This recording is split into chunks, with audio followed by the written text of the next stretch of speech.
Tonight, breaking news as we come on the air. Severe storms in the Northeast set to hit New York City to Philadelphia in the coming hours. The system from Kentucky up through Pittsburgh and upstate New York. Also, the mistake at the Supreme Court today. The document posted online for a time, revealing what appears to be a major decision tonight in an abortion rights case. And tonight, outside New York City, the tractor trailer right into multiple homes. First, nearly 80 million Americans under severe weather threats from Colorado to New York State.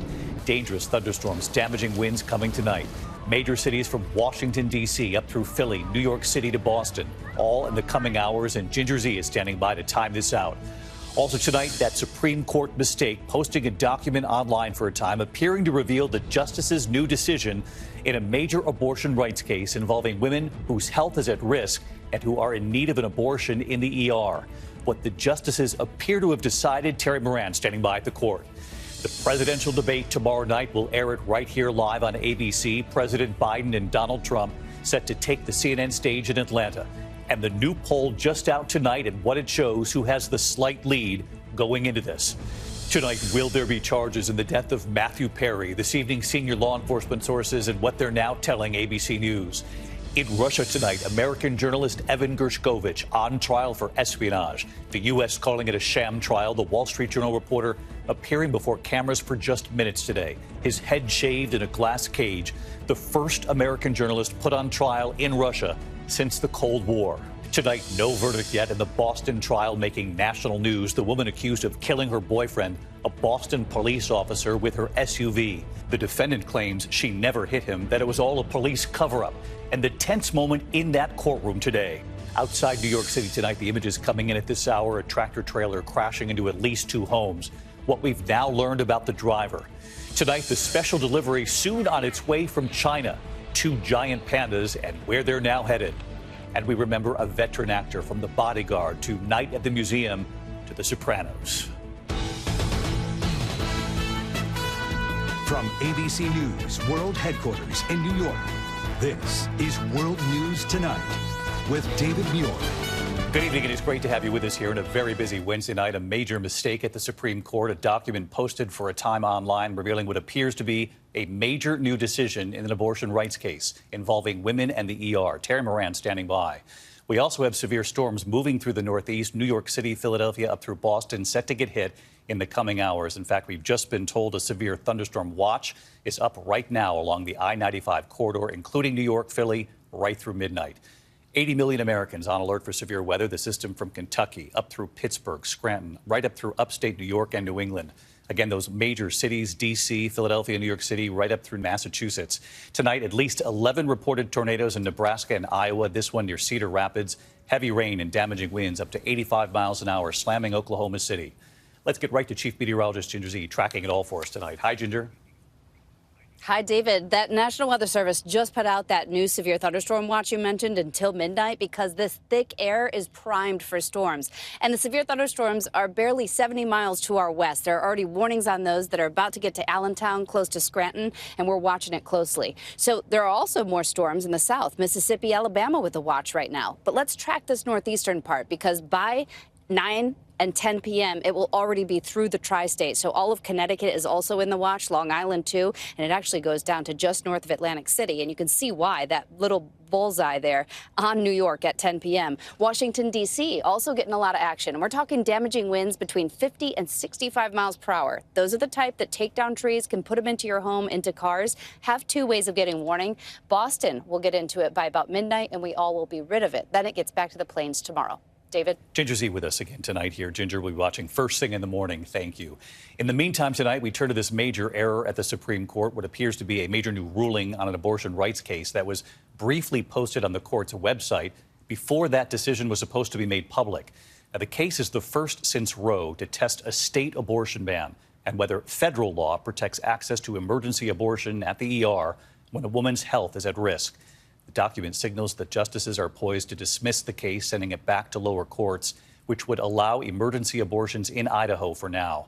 This is the second time an abortion ruling got out early. You'll remember 2 years ago, an early draft of the decision overturning Roe was leaked months before it was announced. Terry Moran at the Supreme Court again tonight. Tonight, an egregious error at the Supreme Court. Somehow, what appears to be a ruling from the justices on a major abortion case was temporarily published before it was supposed to be on the court's website. And it indicates that the court will allow some abortions in Idaho in emergency situations for now. The document was pulled down from the site within minutes, and the court issued a statement. The opinion has not been released, it said. The court's publications unit inadvertently and briefly uploaded a document to the court's website. The case marks the first time the justices are considering a state abortion ban since the court overturned Roe v. Wade 2 years ago.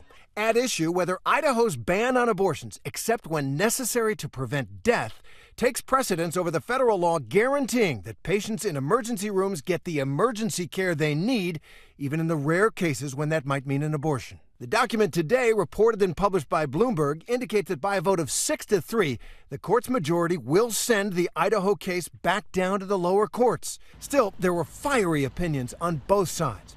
Justice Ketanji Brown Jackson writing that the court missed an opportunity to rule on the law. Today's decision is not a victory for pregnant patients in Idaho, she wrote. It is delay.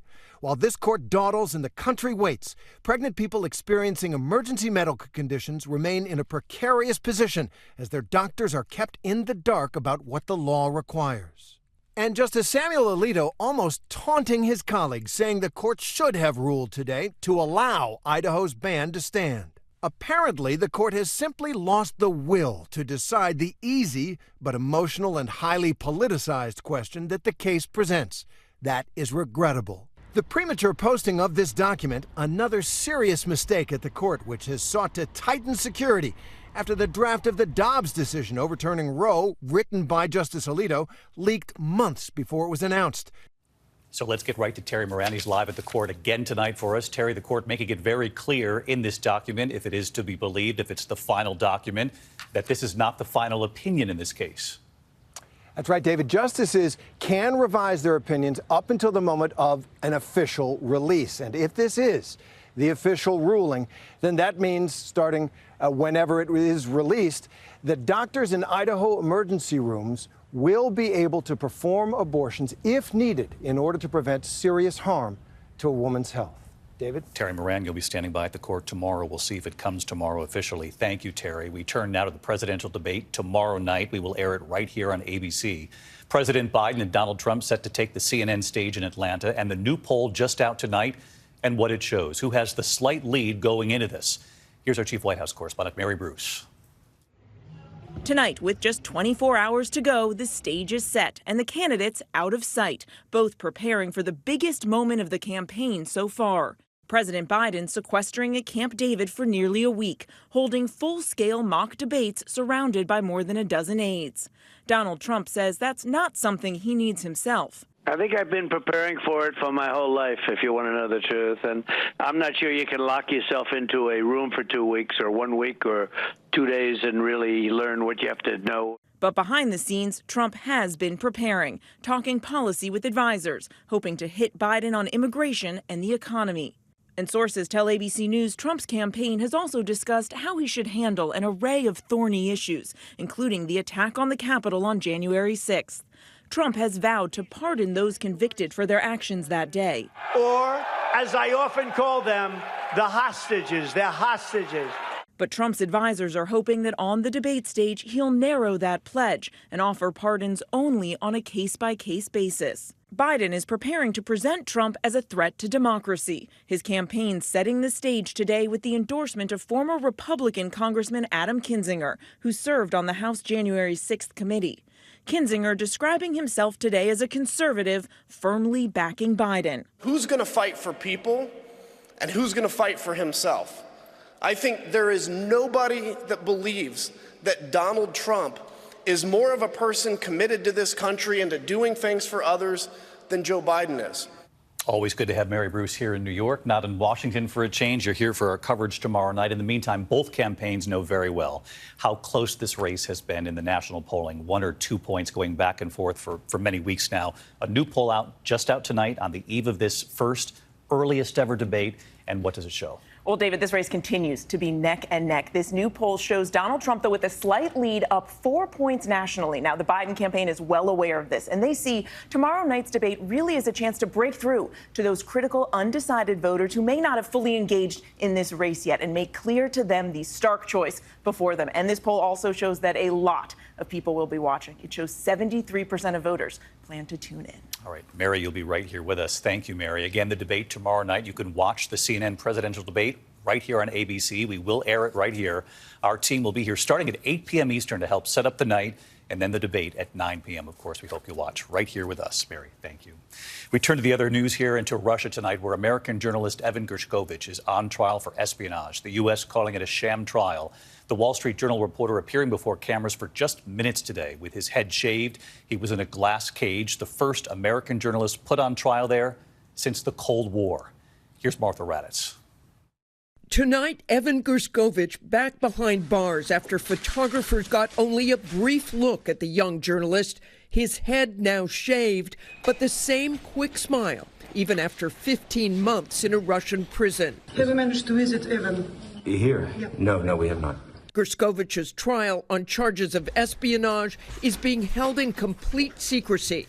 The Russians arresting him in March of last year, accusing him without any evidence of spying for the U.S., the first journalist arrested in Russia since the Cold War, on charges that are being called a complete farce. What happened today was a performance put on by Russian authorities to justify their repression of journalists and independent voices. Gershkovich's editor at the Wall Street Journal calling the trial a travesty of justice and a bogus accusation that will inevitably lead to a bogus conviction for an innocent man. A conviction could mean 20 years in prison, and despite efforts by the U.S. to free him in a prisoner swap, his parents are concerned about just how much the 32-year-old can take.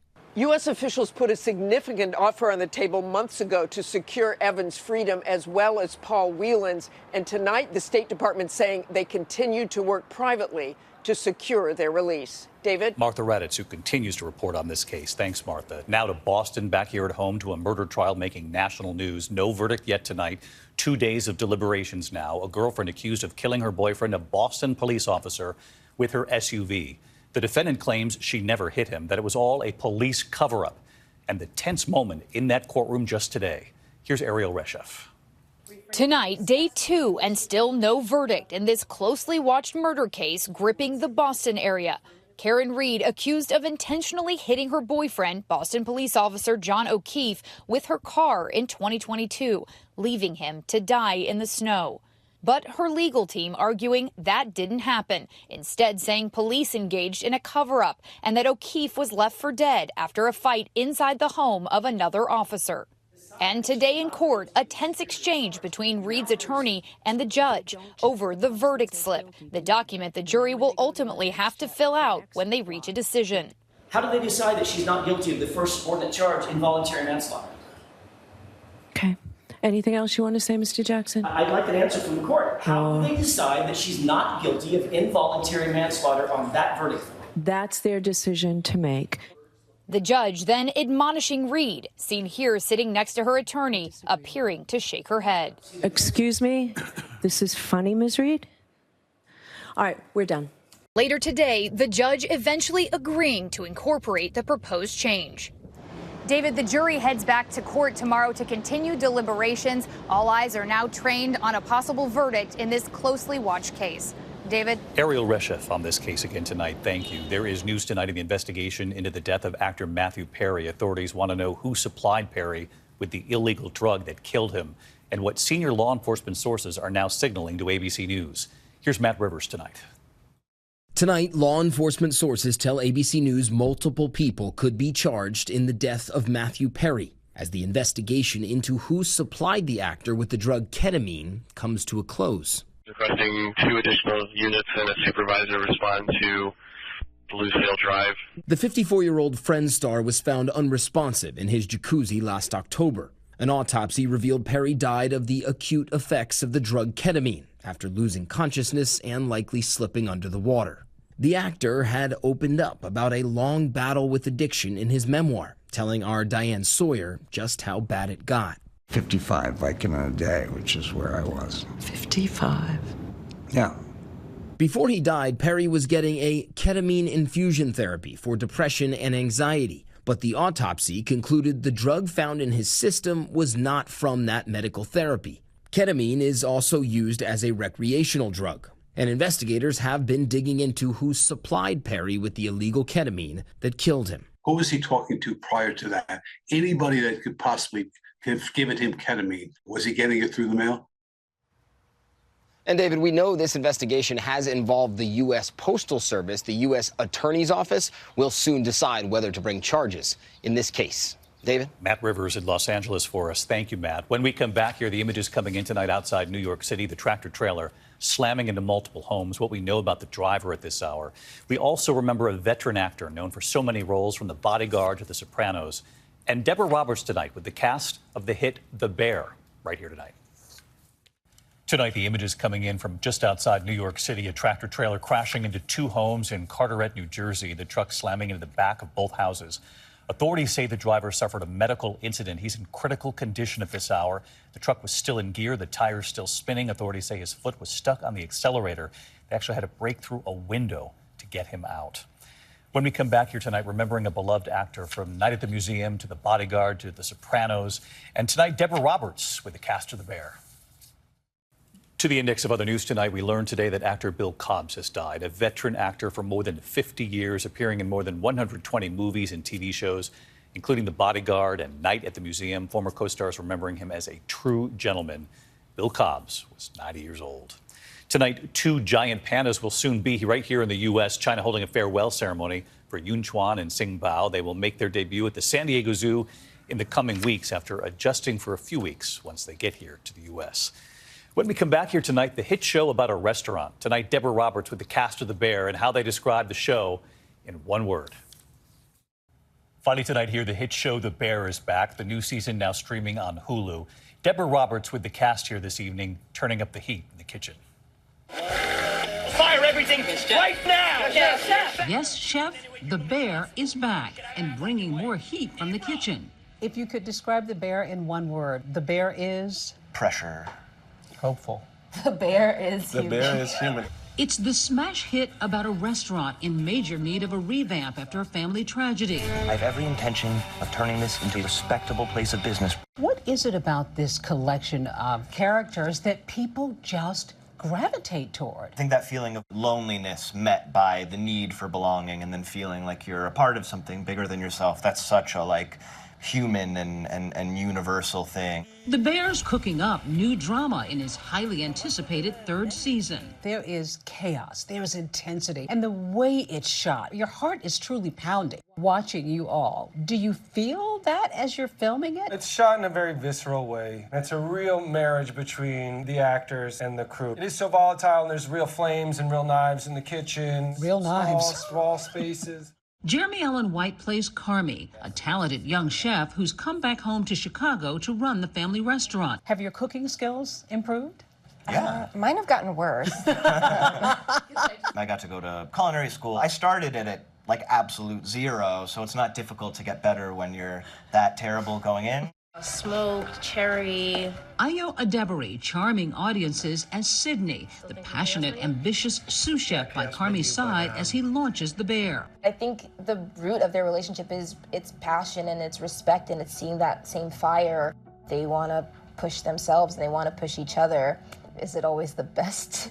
I don't know, but I think that's maybe the root of it. When we made this show, there were very little expectations, and I feel like our climb has been really exciting, really gratifying. It's a good thing, Ed. It's a good thing. It's definitely a good thing. Our thanks to Deborah Roberts. It's quite a show, and the cast really is everything. The new season on Hulu. I'm David Muir. I'll see you tomorrow. Good night. Thank you for making World News Tonight with David Muir, America's most watched newscast.